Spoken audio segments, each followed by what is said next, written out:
Jadi selamat pagi saudara-saudara sekalian yang saya hormati. Kita akan membahas masalah eh, packaging dan labeling dari sebuah produk. Sebelum kita masuk ke packaging and labeling dari sebuah produk itu, saya ingin jelaskan dulu apa yang disebut dengan produk. Ya, produk ini adalah konsep lama. Ketika masih konsep dari the 4P tadi, 4P ya, bauran pemasaran. Ya, produk itu sekarang juga mengalami suatu perubahan.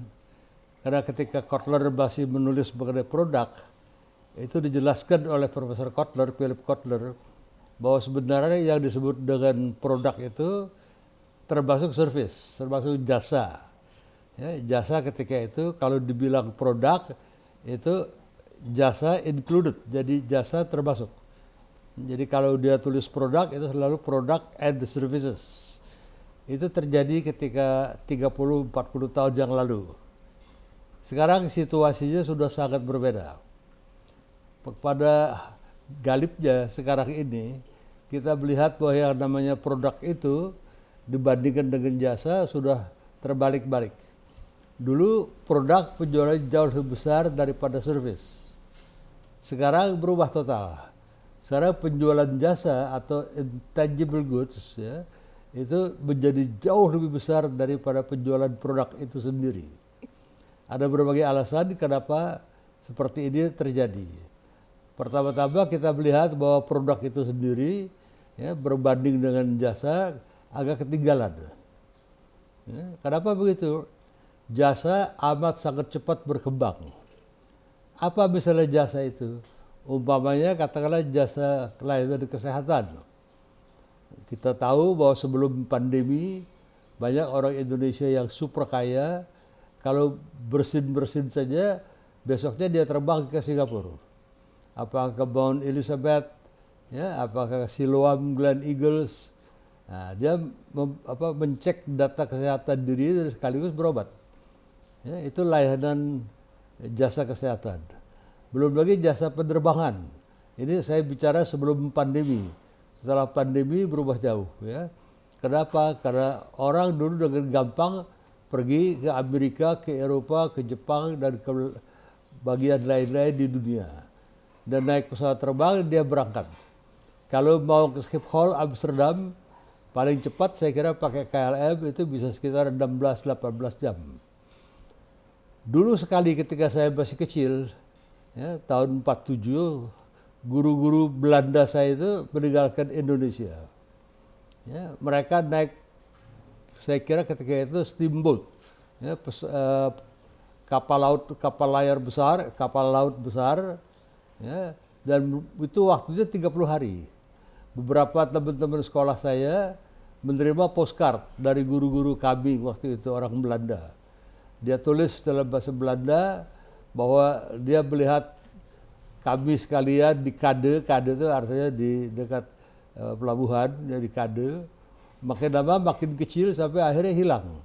Dia menembus cakrawala karena bumi itu bulat, dia hilang. Dia tidak bisa melihat kami lagi. 30 hari kemudian mereka mendarat di Belanda. Ya, itu dulu sekali.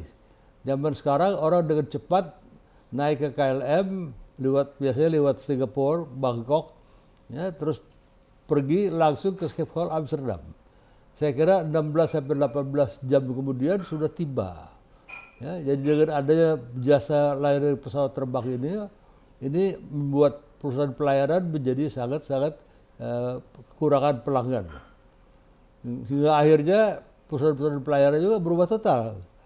Mereka berubah menjadi pelayanan kargo, ya, kargo, kontainer. Oh, kontainer itu besar sekali. Ya, ribuan kontainer itu berlayar di Pasifik dan juga di Atlantik dan di tempat-tempat lain. Membawa kontainer-kontainer tadi itu. Ya, sebagian lagi tetap mengangkat penumpang, tapi dalam bentuk apa? Cruise. Ya, cruise itu adalah seperti pelayaran untuk bulan madu dan sebagainya, holiday. Ya, ini laku sekali. Belum lagi kargo, untuk apa? Tankers. Kapal tankers itu bukan main, itu sampai 400.000 gross ton gitu. Ya, dibuat oleh Hyundai dari South Korea. Nah, saya kira Pertamina juga memiliki very large crude carrier company, ya, VLCC, besar sekali. Jadi itu mereka bermetamorfose dari angkutan orang menjadi angkutan seperti itu. Tapi tetap besar jasanya, tetap banyak digunakan. Tiap hari ya, ribuan kapal-kapal seperti kontainer, seperti tanker itu berlayar di Asia, di Eropa dan juga di bagian-bagian lain di dunia. Dan itu layanan jasa. Ya, belum lagi ada produk-produk tangible ya tidak bisa dijual kalau tanpa jasa ikut serta. Misalnya apa? Jual mobil. Itulah kenapa kalau kita beli mobil kita cenderung beli di Auto 2000. Karena layanan Auto 2000 itu ada di mana-mana. Ada di Jakarta, banyak sekali di beberapa tempat. Kemudian mulai dari Bandung, mulai dari Cirebon, terus sampai ke Tanjung, sampai ke Pekalongan, Tegal, Pekalongan, Semarang, banyak sekali. Ya, jadi kalau kita mengalami kesulitan di jalan, ya, bannya pecah, mesinnya rusak, kita bisa mendapatkan layanan segera di daerah sekitar kita. Lain perkara kalau mobil-mobil Eropa. Kalau mobil Eropa misalnya Volvo, ya, Mercedes-Benz, Peugeot dan lain-lain, ya, BMW itu agak sangat susah. Kalau kita naik mobil dari Jakarta ke Surabaya misalnya, kita lebih baik memilih mobil-mobil Toyota. Karena ada Auto 2000 di mana-mana. Kalau kita naik BMW misalnya akan sulit. Ya, Volvo misalnya di Tangerang pernah saya alamin, saya dulu punya mobil Volvo, ya, mobil saya rusak di Tangerang harus diseret pakai, ya, katakanlah pakai mobil derek itu. Ongkosnya lebih besar sekali, lebih mahal sekali. Ya, karena tidak ada bengkel satupun. Ketika saya pergi ke Volvo, saya tanya, kenapa tidak ada bengkel Volvo di Tangerang? Nah, dia bilang kepada saya, Pak, kalau kita buka bengkel Volvo di Tangerang, pemilik mobil Volvo di Tangerang hanya 5 orang. Nah, 5 orang itu nanti, ya kalau kita buka bengkel, kita melayani siapa? Ya, jadi itu masalah besar. Jadi kalau tidak mau menjawab itu juga susah untuk Volvo mengembangkan bisnisnya di daerah-daerah kecil tadi. Dalam hal ini Toyota dengan jitu sudah menjawab pertanyaan itu. Ya, ketika baru saya mulai ya, memiliki mobil Corolla tahun 73, kemudian saya gunakan Crown tahun 76, saya pikir itu Toyota sudah menyediakan servisnya di Jalan Jenderal Sudirman. Ya, jadi mereka mau rugi dulu ya, supaya ada tempat jasa perbaikan. Yang lain tidak mau, dan ini problem utama. Jadi ingin saya katakan sekarang ini produk sudah jauh lebih besar dibandingkan dengan jasa. Ya, jadi orang tidak lagi menyebutkan produk, ya, tapi menyebutkan offering. Apa itu offering? Ya, Kotler mengatakan anything that can be offered to a market to satisfy a want or a need. Jadi anything that can be offered, apapun yang bisa di-offer, ya, yang memenuhi satisfaction ya, dari segi want and need. Jadi sekarang kebanyakan buku-buku itu menuliskan offering, bukan lagi produk di mana service included, tapi juga tidak service di mana produk included. Hanya anything that can be offered, yaitu offering tadi.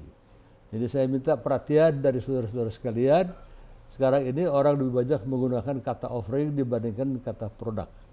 Oleh karena perkembangan dari service itu yang luar biasa. Ya, saya akan teruskan.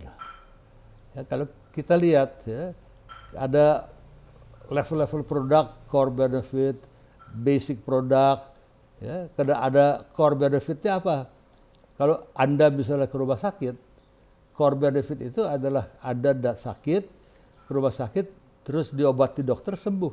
Itu core benefitnya. Ya, kemudian tentu ada basic produk dan sebagainya. Produk-produk dasar. Rumah sakit biasanya bercat putih, ya, terus apalagi zaman sekarang ya, ada rumah sakit pakai AC, itu expected product. Ada lagi augmented product. Ya, di dalam kamar rumah sakit terutama yang VIP itu ada kulkas, ada lemari pendingin. Ya, tetapi basic service-nya adalah core benefit-nya Anda ke rumah sakit, diobati dokter terus sembuh.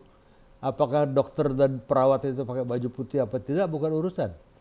Ya, yang penting Anda sembuh. Apakah rumah sakit itu ada AC atau tidak, bukan urusan. Ada kata ada AC juga, kalau Anda tidak sembuh, Anda tidak bangun. Demikian pula disebut augmented product. Ya, ada kulkas, tidak ada kulkas pun tidak apa-apa. Yang penting Anda sembuh. Jadi kita lihat ada level-level produk tadi ya. Tapi yang paling penting adalah core benefit itu. Core benefit itu adalah produk intinya itu. Yang lain hanya tambahan-tambahan. Ya, ini saya katakan seperti itu. Nah, nanti kita bagi juga bahwa dibagi juga produk itu dengan skema durability atau tangibility. Ya, durability adalah produk-produk yang masa berlakunya panjang, yang disebut consumer durable. Consumer durable itu sekali Anda beli, mungkin tidak Anda ganti 3, 4, 5 tahun lagi. Misalnya lemari es, kulkas, ya, kemudian juga air conditioner, ya, kemudian juga TV dan sebagainya, itu disebut consumer durables. Kemudian tangibility, itu tangibilitas tadi. Ya, misalnya katakanlah pada kulkas, saya punya kulkas merek General Electric. Itu sudah 22 tahun saya gunakan itu. Ya, kadang-kadang sedikit jebol kita ganti ya. Itu adalah durability. Ya, consumer durable. Ada non-durable goods. Non-durable goods yang tidak lama. Misalnya Anda beli permen, Anda beli Pepsodent, ya, nah itu adalah non-durable goods. Kemudian service juga dianggap tidak terlalu lama. Ya, kita lihat. Dan dari segala klasifikasi ini, yang penting adalah kita masuk ke dalam yang disebut dengan apa? Packaging. Ya, packaging ini disebut seolah-olah the fifth P. Kalau kita lihat konsep the 4P, product, price, place, kemudian promotion, seolah-olah dia packaging adalah the fifth P, P yang kelima. Ya, dikatakan demikian karena ini penting. Apa yang disebut dengan packaging ialah segala kegiatan dalam mendesain dan memproduksi container for a product. Jadi container adalah ya, kemasan dari produk itu sendiri. Ini penting. Nah, seringkali kontainer juga dianggap bagian dari produk itu sendiri. Contohnya kita lihat Coca-Cola, ya, kontainer maupun botol, ya, botolan kemudian Coca-Cola di kalengnya itu. Ya, itu adalah the fifth P after product, price, place, and promotion karena sangat penting. Ya, ini kita lihat sekali. Nah, kemudian tetapi beberapa mengatakan bahwa packaging and labeling adalah elemen dari sebuah produk strategi. Itu juga sangat pentingnya. Karena kalau kita lihat kemasan di Coca-Cola, dari jauh kita sudah bisa lihat. Ya, kontainer misalnya yang di kaleng. Wah, ini pasti ini adalah ya, suatu kemasan yang merupakan bagian dari Coca-Cola. Ya, katakanlah kemasannya agak merah muda. Ya. Kita lihat dari jauh ada seolah-olah Coca-Colanya. Demikian botolnya, ya, botolnya kita lihat bahwa Coca-Cola memang dulu ada Classic Coke yang lebih kecil. Sekitar tahun 80-an hilang diganti dengan New Coke. Tapi ketika Classic Coke itu juga mau dihapuskan terjadi protes yang besar-besaran. Jadi Coca-Cola bertahan dengan dua macam, Classic Coke yang agak pendek, kemudian the New Coke. Akhirnya seiring waktu, ya, penggemar-penggemar atau die hard dari Classic Coke itu Coca-Cola yang klasik, yang botol lebih pendek, makin lama ya kemudian sudah meninggal dan sebagainya dan beralih ke Classic Coke sampai sekarang.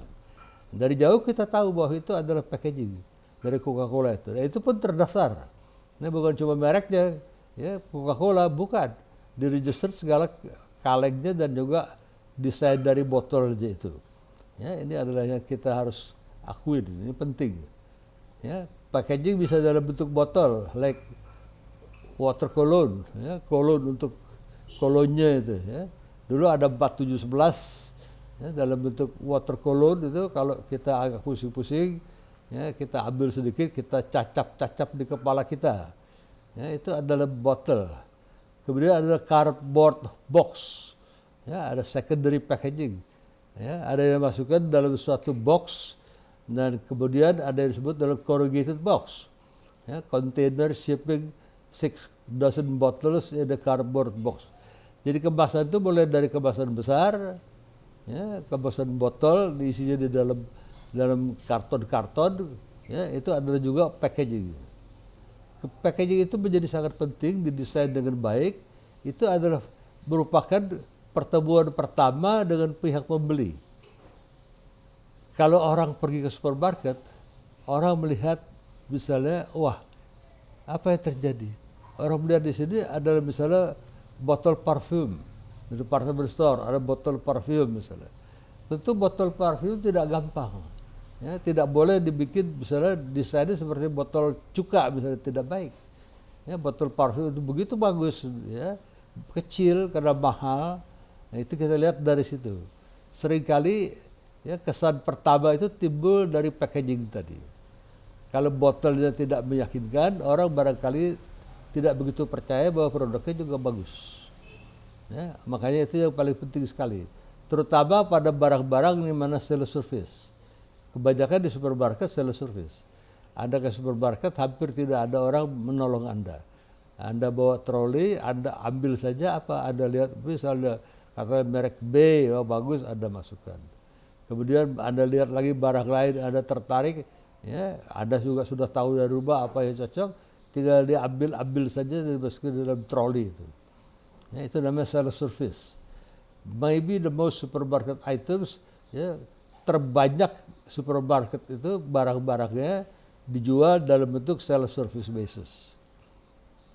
Kemudian consumer affluence, ya, rising affluence, pengaruh yang besar, may mean consumers are willing to pay more for a better package.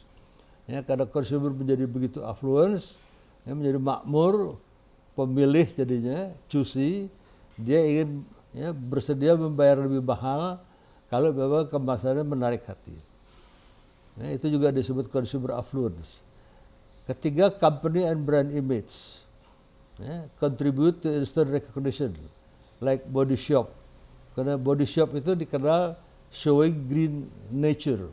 Artinya produk-produk Body Shop itu dikaitkan dengan kehijauan lingkungan. Ya, artinya sesuai dengan lingkungan hidup. Biasanya orang membeli karena itu. Company and brand image. Terus innovation, resellable package, bring benefits to buyer. Ya, kita lihat bahwa ada produk-produk yang packagingnya diperbaiki, innovation opportunity. Itu beberapa jenis-jenis packaging yang memang penting sekali buat, ya, seorang pemasar.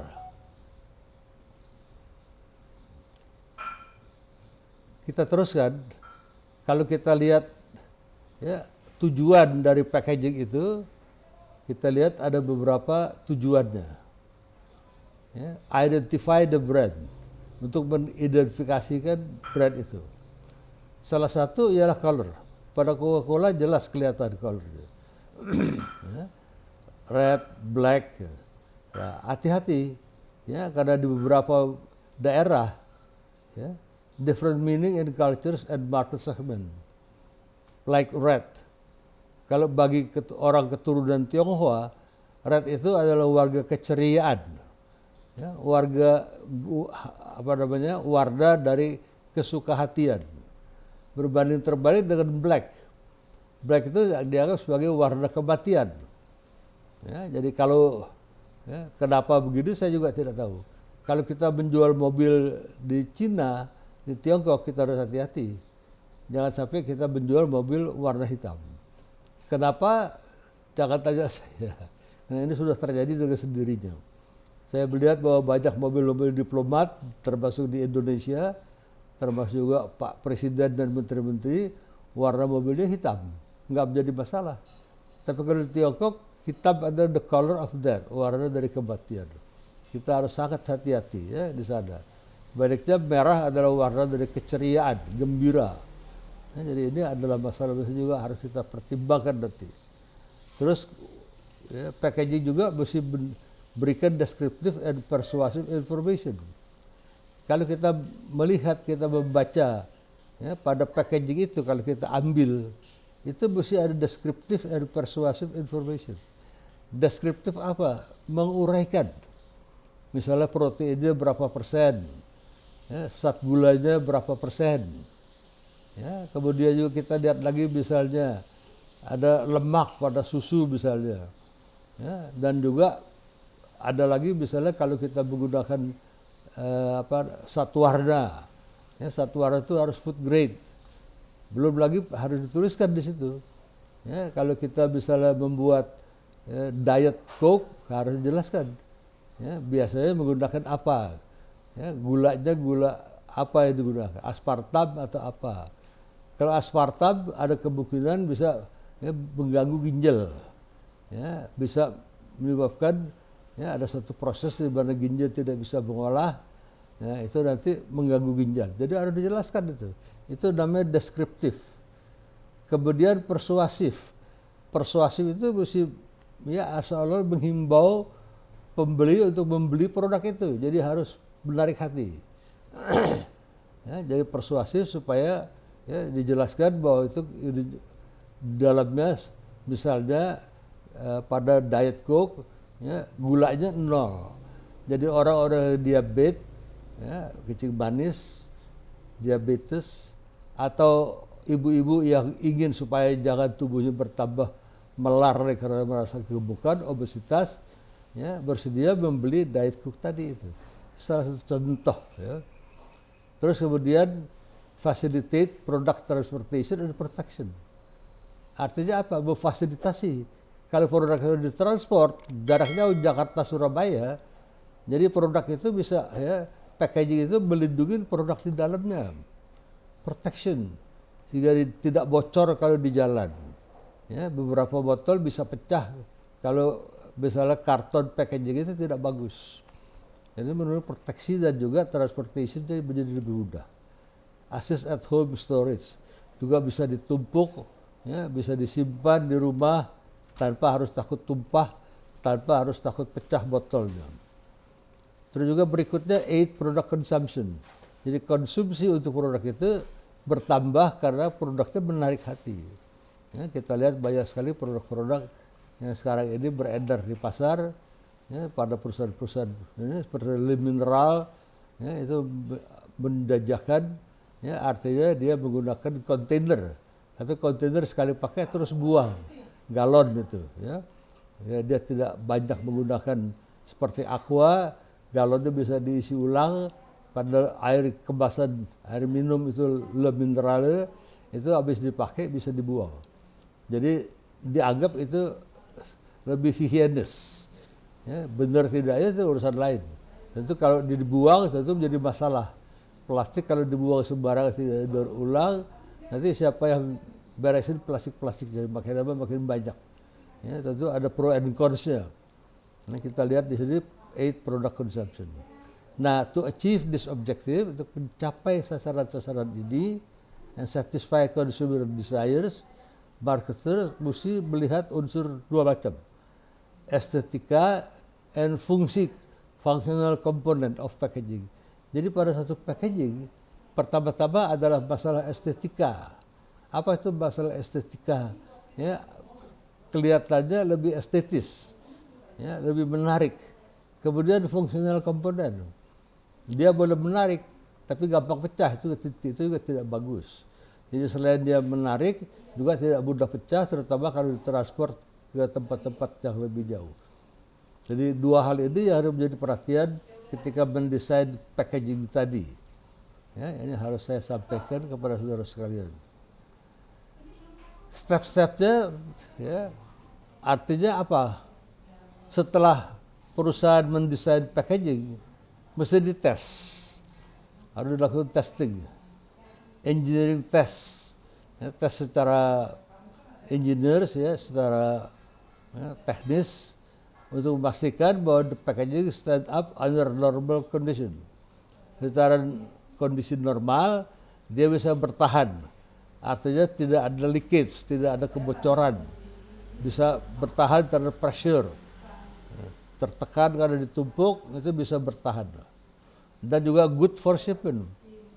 Bahwa bisa untuk dikirim ke daerah jauh. Dari Jakarta ke Medan ditumpukin di palka, di kapal-kapal, itu bisa dilakukan. Jangan sampai bocor di jalanan. Kemudian kita lihat juga visual test. ya, bahwa skripnya itu legible. Kita melihat bahwa sangat legible, ya, packages are attractive and easy to handle. Ya, jadi dealers itu adalah para wholesaler itu mesti juga ikut mengetes bahwa packaging tadi atraktif dan mudah dihandle, tidak sulit sekali, ya, ada pegangan dan sebagainya. Yang ketiga baru consumer test, ya, bahwa mereka consumer itu kalau mereka yang terakhir menggunakan mesti melihat bahwa itu adalah atraktif. Ya. Tropicana misalnya, ya, dari Pepsi Cola itu mesti memiliki pemahaman mengenai environmental and safety concern. Sekarang ini banyak kritik pada packaging yang terbuat dari plastik, aqua misalnya, ya, FET, termasuk Le Mineral, botol-botolnya mau dikemanakan itu. Ini menjadi masalah penting karena plastik sudah merajalela sekarang ini. Kalau Anda lihat di pantai-pantai, katakanlah di Kuta, banyak sekali bekas-bekas plastik itu, ya, juga menjadi masalah besar buat turis-turis yang ada yang datang dari luar negeri. Mereka tidak terbiasa dengan sampah-sampah seperti ini. Dan plastik tidak gampang mengurai. Saya kira 100 tahun lagi juga plastik itu tetap tidak akan gampang terurai, hingga bisa diserap, tidak bisa terjadi. Jadi harus diusahakan, ya, bagaimana caranya supaya masalah-masalah environmental dan safety concern itu bisa diatasi. Itu mengenai packaging.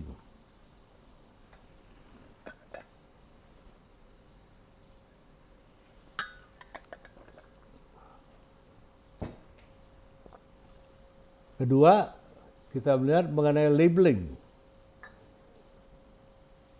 Label sebenarnya adalah simple attached tag. Ya, suatu elaborasi desain grafik, bagian dari packaging itu sendiri, itu adalah label. Ya, kita lihat Coca-Cola itu labelnya, Fanta itu label. Botolnya, kemasannya adalah packagingnya adalah kemasan Fanta atau kemasan Coca-Cola. Ya, labelnya tersendiri. Tetapi dia bagian. Ya, misalnya produk brand, Sunkist. Ya, Sunkist adalah brand dari suatu produk, ya, jeruk-jeruk dari Amerika di stamp, di label dengan orange, ya, pada jeruk-jeruk di sana.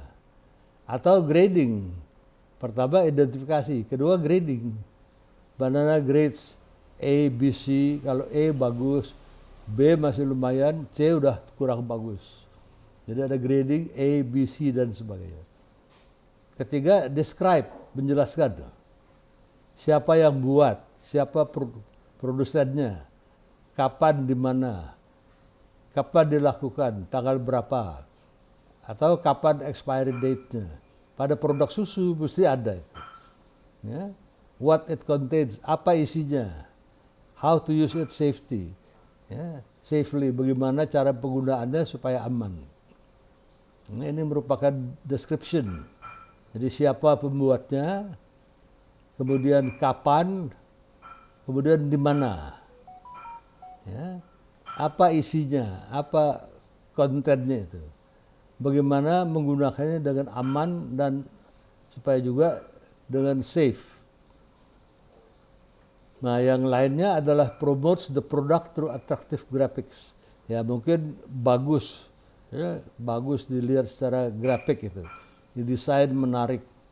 Pada Coca-Cola kelihatan bahwa memang Coca-Cola itu sendiri bagus. Fanta juga begitu. Floridina saya lihat juga cukup bagus sekarang ini. Sudah diiklankan. Le Mineral saya tidak tahu. Nah, nama Le Mineral itu adalah seolah bahasa Prancis. Ya, tidak lumrah gitu. Ya, kenapa menggunakan bahasa asing? Le Mineral. Ya, biasanya disebutnya Le Mineral kalau bahasa Prancis. Ya, tapi kok dibacanya Le Minerales, gitu. Le Minerale.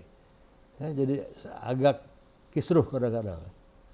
Ya, kita melihat bahwa kalau di Prancis memang Le Mineral. Kita mintanya Le Mineral. Le itu air, ya, mineral adalah air mineral, Le Mineral. Ya, kalau kita bilang Le Mineral ditanya gaseous atau non gaseous. Ya, kalau gaseous berarti ada gasnya. non gaseous yang biasa. Ya, kita lihat ada. Jadi kalau mau minum apa, ya, kita bilang low mineral, minta air mineral. Berikutnya adalah gaseous or non gaseous. Pakai gas ada seperti pada pada misalnya minuman di sini yang ada gasnya, ya, artinya O2 itu atau tanpa gas. Nah, itu yang terjadi. Ketika saya membaca le mineral pertama kali, saya juga bingung, kok le minerale gitu. Misalnya le mineral, tapi baiklah sudah terjadi, mau dibilang apa? Ya, jadi labels itu sebenarnya apa? Freshening up, ya, bisa secara berkala, ya, diperbaiki, di freshening up. Ya. Pepsodent misalnya, itu di konsepnya sudah 5 kali, ya, diubah selama 80 tahun lebih. Gitu. Coca-Cola juga begitu. Coca-Cola dulu botolnya bahkan botol kecil, klasik Coke. Ya, tulisannya juga tidak seperti sekarang, agak berbeda sedikit. Tahun 80 pertengahan dirubah menjadi New Coke, tapi di demo habis-habisan, jadi berdampingan Classic Coke dan New Coke. Kalau mau Classic Coke dikasih Classic Coke, kalau mau New Coke dikasih Coca-Cola baru. Ya, sampai suatu saat habis itu. Classic Coke hilang penggemarnya, jadi mulai entah kapan sampai sekarang ini hanya ada New Coke, Classic Coke sudah tidak ada. Ya, New Coke pada botolan itu kelihatan bahwa botolnya lebih tinggi dibanding Classic Coke. Ya, Pepsodent juga begitu. Ketika saya masih kecil, zaman Belanda, iklan Pepsodent adalah Pepsodent Parel Witte Tanden. Parel itu adalah, ya, mutiara. Witte itu adalah wit, putih. Tanden itu tan, gigi. Jadi gigi seputih mutiara. Parel Witte Tanden. Itu pertama. Belakangan diubah lagi. Ya, selain gigi seperti mutiara, harus gusinya kuat. Ya, gusinya kuat. Kenapa gusi kuat? Banyak orang merokok disinyalir gusinya tidak kuat. Jadi sudah boleh 2 tuh, generasi kedua. Gigi, kemudian gusi. Ketiga, nafas. Ya, Anda masuk ke daerah, artinya bebas.